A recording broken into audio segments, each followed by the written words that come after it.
So I grew up in a family with my mother, my older sister, 9 years older than me, and my maternal grandparents. So I was the baby of the family, which meant that they told me nothing.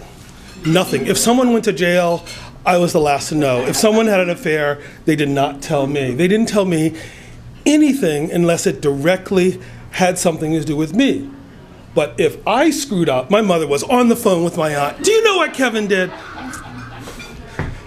So when my mother was a very good single parent, but she didn't want to stay a single parent. She really did want to remarry and sort of move out of her parents' house and have this life of her own. And for a while she was dating. She was dating a couple guys, and one guy in particular she was dating for a while. His name was Jim.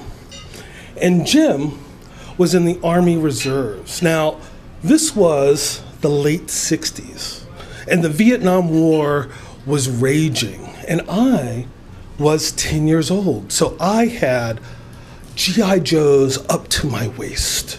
I had the infantry G.I. Joe, I had the scuba G.I. Joe, I had the Jeep G.I. Joe, I had the whole American Warrior set.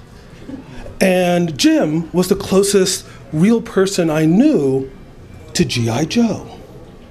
Sometimes he would dress in uniform if you had to go to some affair, and I was like, wow, the badges and stuff. It was really, really cool.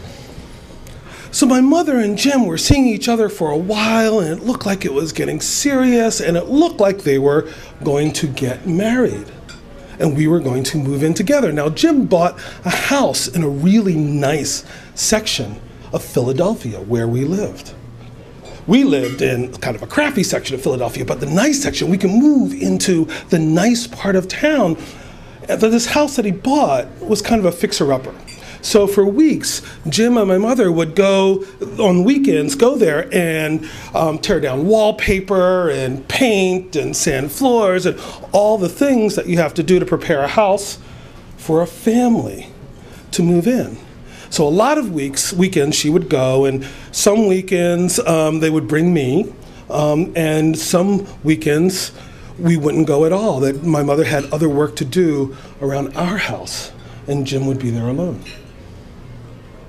Well, one weekend, when my mother was working at home, she called Jim on the phone. She wanted to talk to Jim. And a woman answered. And she said, hello, who is this? And she said, hi, I'm Cynthia, Jim's fiance. Jim's fiance? Excuse me. And they started talking.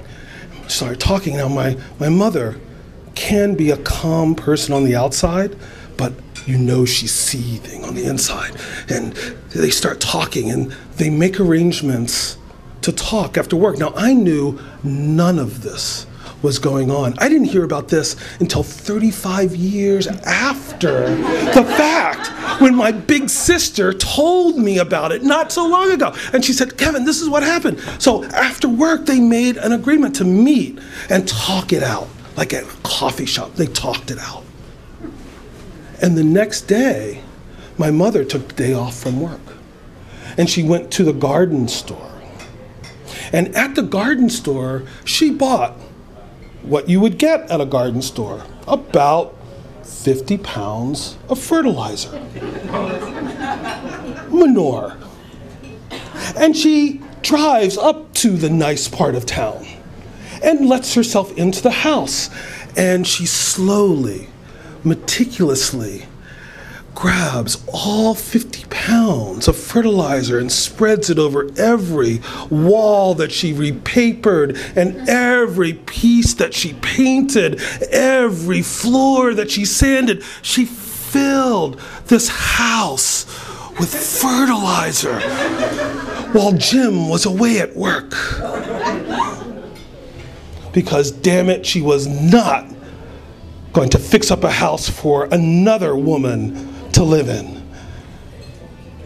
Now, 35 years after the fact, My sister tells me the secret. Kevin, you didn't know that?